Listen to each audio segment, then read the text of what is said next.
գրավելը հանձնարարում է խաղաղության գործընթացը, եւ Փաշինյանը են մարդիկ, որոնք սոցիալ հայրենի խոսան, ժողովրդին տանում են կառավարական, մեր պետության կորուստի է։ Առաջին հերթին ցեղասպանությունը դա մեր պատմության անբաժան մասն է եւ այստեղ խոսքը տարածքների մասին չէ, այլ հիշողության, մարդկային տարական հիշողության, խոսեփական ազգի պատմության։ Վստահ եմ, այստեղ գտնվող մեծամասնությունը ընտանիք ունի, ով այս կամ այն կերպ ցեղասպանությունից հիշատակ ունի իր ընտանիքի մեջ եւ ես այդ թվում Եվ եթե կան մարդիկ, ովքեր պատրաստ են մոռանալ իրենց պատմությունը, անցյալը, իրենց ընտանիքների ողբերգությունները, ես կդժվարանամ նրանց մարդ անվանել, որովհետև մարդը տարբերվում է կենդանուց հիշողությամբ։ Եվ ստիպել հայ ժողովրդին ուրանալ սեփական պատմությունն ու հիշողությունը, ես չգիտեմ ով պիտի լինես դրա համար։ Նա ասում է, եթե գնում ենք կորուսյալ հայրենիքը հետ բերելու ճանապարհով, նաև պետականությունն ենք վտանգում այս գործող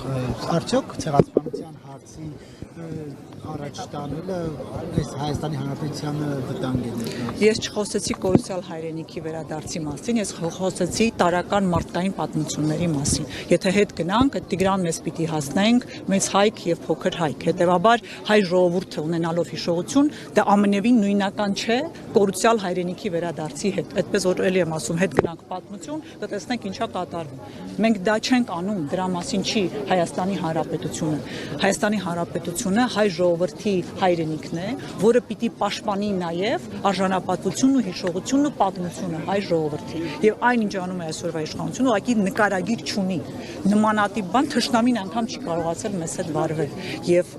այսօրվա իշխանության քաղաքականությունը զուտ հարված է մեր ինքնությանը հայ լինելու մեր արժեքին, դա արժեք է ինձ համար կոնկրետ։ Եվ այդ առումով այստեղ ընդհանրապես դրա մասին չի խոսքը եւ չգիտեմ։ Երբ որ հետևում եք Փաշինյանի խոսքերին, Շվեյցարիայի հայ համայնքի հանդիպման օրինակ, երբ որ ասես դեռ մենք պիտի հասկանանք ինչի համար է տեղի ունեցել ցեղասպանությունը, օրակարգով վերեց, որ թվին երբ եւ այլն, դրանից հետո հետևեց այն, որ ԿՊ պատգամավորները արդեն ցեղասպանվածների անուն ազգանունները ուզում էին ցուցակագրեին, այսպես պատերին գրեին եւ այլն։ Այս ամեն ինչի երբ որ sense դնում եք մի puzzle-ը հավաքում եք,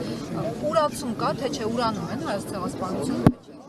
Հենց այդ արձանագրում ու այդ տեքստերը իրենք հետո փորձեցին ապացուցել, որ չեն ուրանում, բայց հենց այդ տեքստերը եւ այդ տեսանկյունից մոտենալը հայոց ցեղասպանությանը հենց ուրացումն է, այլ ձևի հո չի լինում, հո չի կարող ասել այդքան մարդ չի կոտորվել, հենց այդ ձևով են ուրանում, ուրանալը այլ տարբերակ չունի, եւ այո, դա ուրացում է, եւ նա ձգտում է հաջողանալ թշնամաբար տրամադրված երկրներին, հարևան երկրներին, որոնց հետ այո, պիտի լինի խաղաղություն, որովհետեւ մենք այստեղից չեն գնալու, իրենք էլ պիտի բանաձևը գտնել խաղաղության, բայց դա ամենևին սեփական պատմությունը ուրանալը չէ,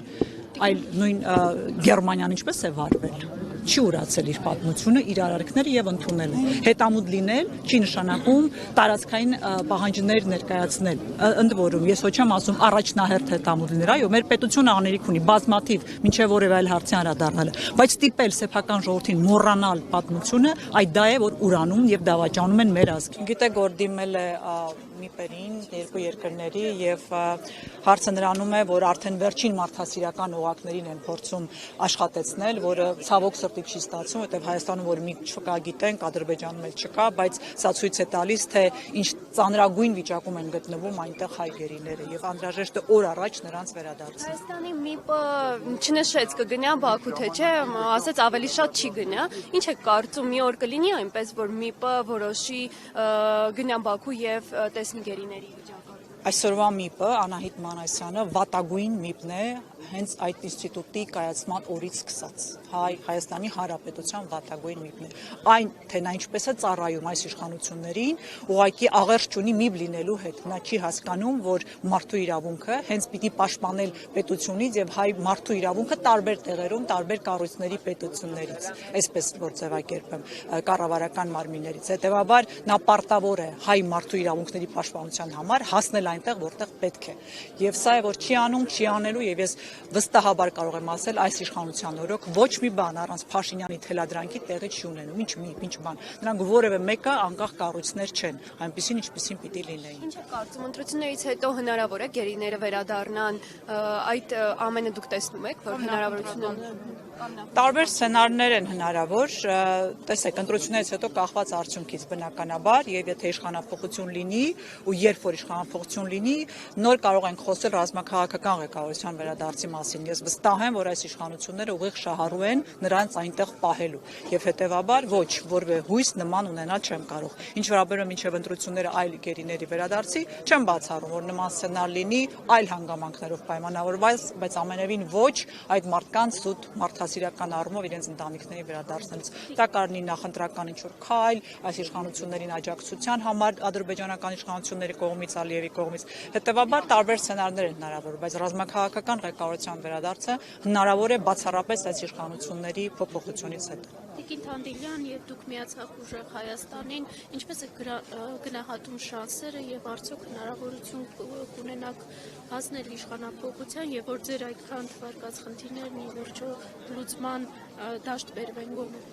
Մենք արեցինք քայլ, որը պիտի մեկտեղի ընդդիմադիր ձայնը։ Իրականում մենք երկար քննարկումներ ենք ունեցել մասնակցության ձևաչափի մասով եւ ամենաարդյունավետ եւ մեր ռեսուրսի ճիշտ իրացման տարբերակը տեսել ենք այս ձևաչափում, որպեսզի ոչ մի ընդդիմադիր ձայն ուղակի չանհետանա կամ չփոշիանա կամ չկորի չծառայի այլ նպատակի եւ հետեւաբար մեր մասնակցությունը տարածքային թիմերի միջոցով ուժեղ Հայաստանի հենց այդ մասին է, որ երկրում օր առաջ պիտի իշխանափոխություն լինի։ Ես վստահ եմ, որ որևէ մտածող մարդ, որ դատողություն անի ընտրության գնալուց, երբեք ձայն չի տալու Նիկոլ Փաշինյանին։ Մարդիկ տրվել են մանիպուլյացիա, ես դա վստահ գիտեմ։ Վերջերս գրքեր եմ ընթերցում նաև այդ մասին, թե ինչպես է նա կարողանում ազդել մարդկանց ուղերձների վրա։ Նա դրանով է զբաղված։ Ոչ մի բանական մտածող սառը դատողանց չի կարող ուղղակի նրան աջակցել։ Տիկին Թանդիլյան, եւ նաև հնարավոր համարում եք, որ այս իշխանությունների հեռացումից հետո, երբ նոր իշխանություններ կան, կլուծվի նաև պարոն Գրիգորյանի սպանության հարցը եւ ի վերջո կբացահայտվի ամբողջությամբ, թե ինչ կատարվեց։ Հաշվի առնելով, որ ես խորապես համոզված եմ, որ այդ սպանությունը ունեցել է պատվիրատուներ, հովանավորներ, կազմակերպիչներ, ես կարող եմ վստահ ասել, որ լավագույն դեպքում, եթե որևէ բան բացահայտվի, դա կատարողն է լինելու, բայց դա ամբողջական բացահայտումը չէ։ Հաշվի առնելով, որ Նիկոլ Փաշինյանը արդեն իսկ ցույց է տվել, թե ինչ սցենարով պիտի քննությունը ընթանա, որը անթույլատրելի է, ուղիղ միջամտություն է դատական իրավապահ մարմինների աշխատանքին, այլ բան սպասել այս իշխանություններից հնարավոր չէ եւ հետեւաբար այո, իշխանափոխությունից հետո միայն պարզ կդառնա ամբողջական պատկերը, թե ով ինչ հանգամանքներում է կազմակերպել եւ ով է պատվիրատուն, որը ամենակարևորն է։ Եվ դրանք բոլորը պատասխան են տալու օրենքի առջև։ Ես դա գիտեմ, դրան հետամուտ եմ լինելու իմ ամբողջ կյանքում։